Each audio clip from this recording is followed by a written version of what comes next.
In the summer of 1991, McDonnell Douglas presented the MD-12 to airline executives at a series of private briefings.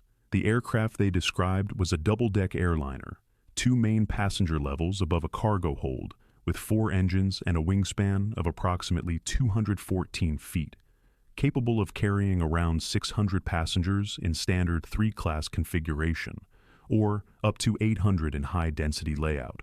Its projected range was sufficient for any transoceanic route in service.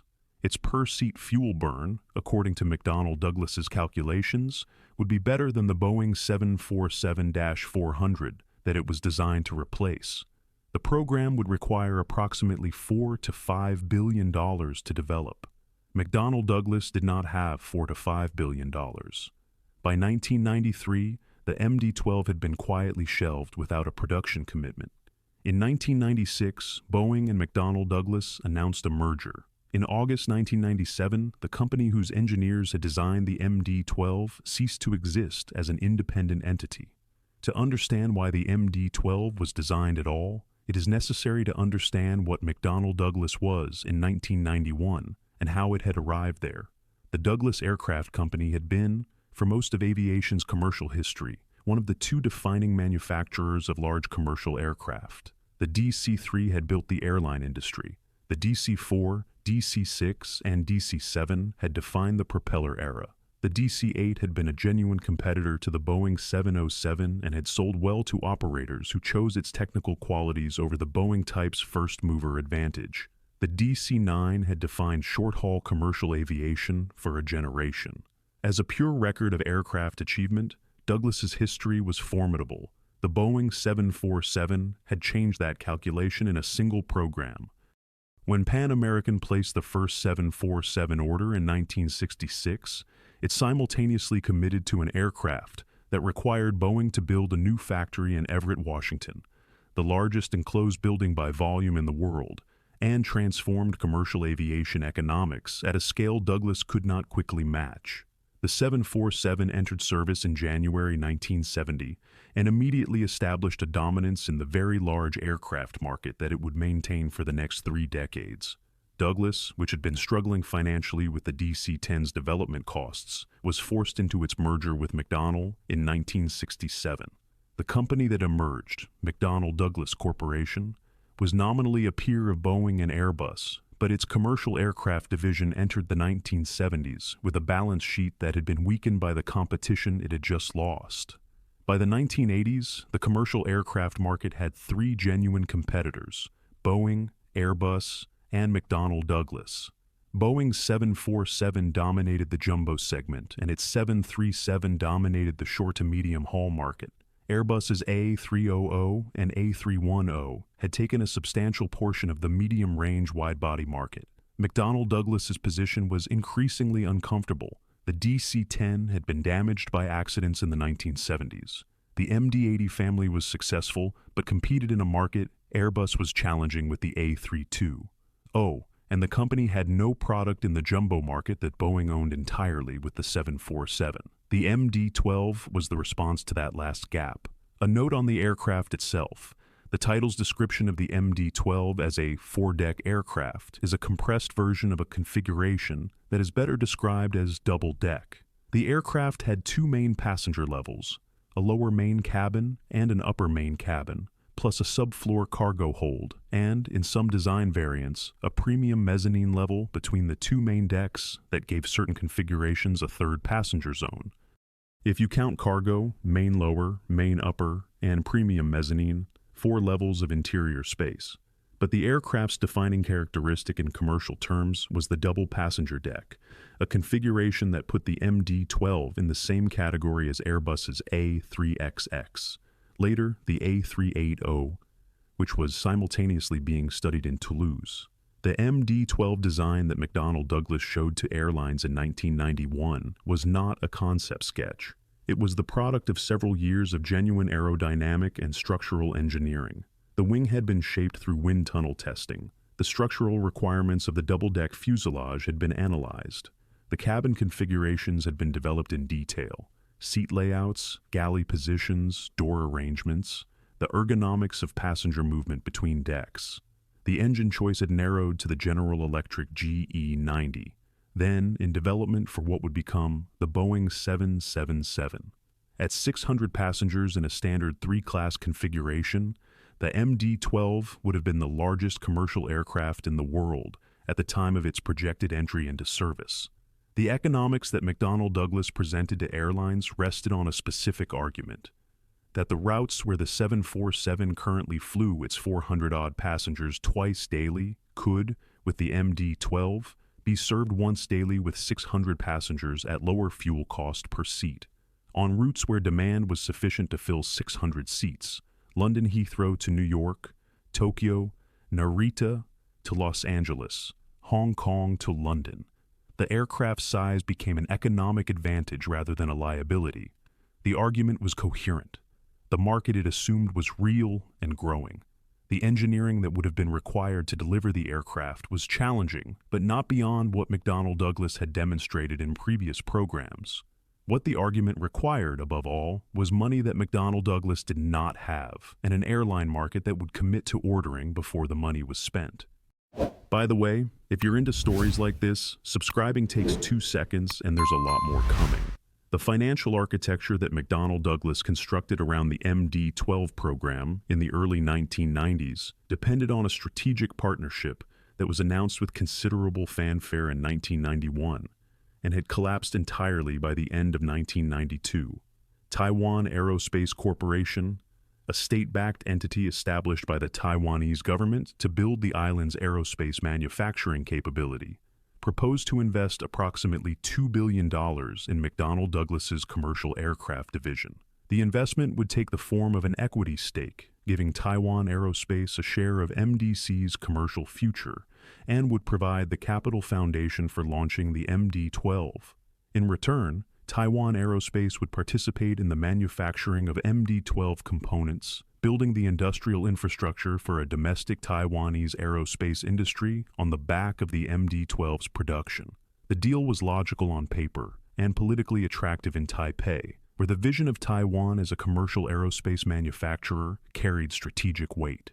In Long Beach, California, where McDonnell Douglas's commercial aircraft division was headquartered, the TAC investment represented survival. Without it, the MD-12 had no realistic funding path. The airlines interested in the aircraft could not be asked to pay full development costs through deposits. The U.S. government had no appetite for the level of commercial aircraft subsidy that Airbus was receiving from European governments for A380 development. Taiwan Aerospace was the only available source of the capital the program required. The deal died through a combination of factors that individually might have been manageable but collectively proved fatal. The Taiwanese government's enthusiasm cooled as due diligence revealed MDC's actual financial position.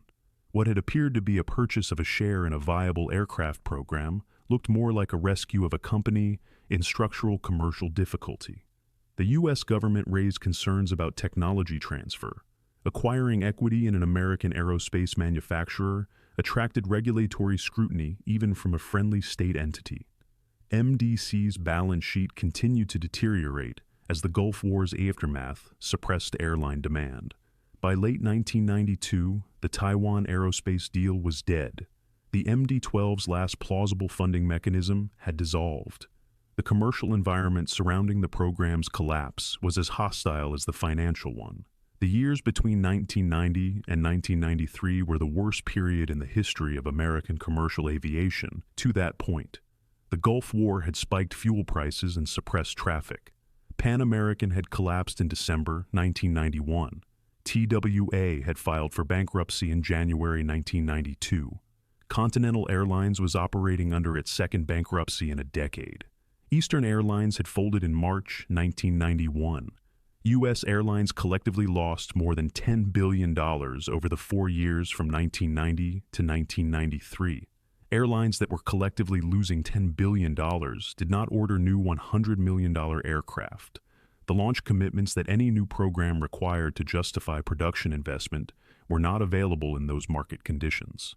The MD-12 had been unveiled at precisely the worst possible moment in the modern history of airline industry finances. By 1993, McDonnell Douglas's leadership had concluded the MD-12 could not be launched. The program was shelved without public announcement, its engineering work archived rather than discarded, its team dispersed to other projects. The company that had commissioned the most ambitious aircraft design in its history quietly moved on. The aircraft that succeeded where the MD-12 could not was Airbus's A3XX, the program that became the A380, and the outcome of its commercial career offers the most precise available measure of what the MD-12 might have achieved had it been built.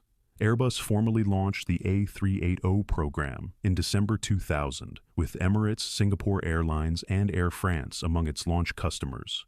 The aircraft first flew on the 27th of April 2005 and entered commercial service with Singapore Airlines on the 25th of October 2007. It was technically superb, the largest commercial passenger aircraft ever built, a genuine engineering achievement. Its double-deck configuration, its 555-passenger standard capacity, its per-seat fuel efficiency on high-density routes, all were the characteristics McDonnell Douglas had designed the MD-12 to offer a decade and a half earlier. The A380 program received approximately 25 billion euros in development investment, including substantial government launch aid from 4 European nations.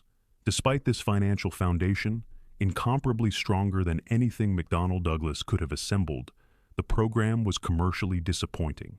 Total orders reached 251 aircraft against the 300-plus Airbus had projected for break-even. When Emirates reduced its orders in January 2019, production was confirmed to end in 2021. The A380 failed commercially for the reason that McDonnell Douglas had partly anticipated. The trend in commercial aviation was not toward concentration of passengers into very large aircraft flying hub to hub, but toward dispersal across larger numbers of smaller, more efficient aircraft flying point to point. The Boeing 787 and the Airbus A350 wide-body twin jets with modern composite structures made non-stop routes viable that had previously required hub connections, at economics that undercut the per-seat advantage of a 600-passenger aircraft on dense routes. Airlines discovered that passengers strongly preferred to fly direct rather than connect through hubs, even if the connecting option on a larger aircraft was marginally cheaper. The market had moved in the opposite direction from the one both MDC and Airbus had assumed when they designed their respective ultra-high capacity concepts. What an MD-12 program would have meant for McDonnell, Douglas carries a specific implication. Launching a $5 billion development program without government subsidy, without Airbus's financial reserves, and without adequate airline order backing during a period when the industry was losing $10 billion over 4 years, would have required borrowing at terms MDC's existing position made expensive. The MD-12 might not have required a merger with Boeing. It might have caused a bankruptcy instead. The shelving of the program in 1992 to 1993 allowed MDC to continue operating for another 4 years until a merger that, at least, preserved the engineering talent and the programs in progress. The MD-12's absence from the production line may have been, in the strict financial sense, what kept the company alive long enough to merge rather than collapse entirely. There is a set of scale models of the MD-12 in what were, before the 1997 merger, McDonnell Douglas's Long Beach design offices. The models show a clean, purposeful aircraft, the double-deck fuselage wider than a 747's, the 4-engine nacelles under a wide-swept wing, a tail that rises to the height of a 5-story building. The proportions are correct, and the design is credible. It is an aircraft that looks as though it could have been built. The engineers who designed it believed it could be built, and they were probably right. The question the MD-12 raises is not whether it was buildable, but whether building it would have saved the company or accelerated the end that came anyway through a less expensive route. McDonnell Douglas needed a commercial aircraft that could compete with Boeing and Airbus and could be brought to market with the financial resources available to a company that had been weakened by decades of competition against a company with deeper pockets. The MD-12 was not that aircraft. It was the aircraft MDC needed to build if it had had Boeing's resources, Airbus's government backing, and a market that matched the analysis rather than moving in the other direction. None of those conditions applied. The engineers were right about the aircraft. The circumstances were wrong for the company. If this story was worth your time, hit like and subscribe, and drop what you think in the comments.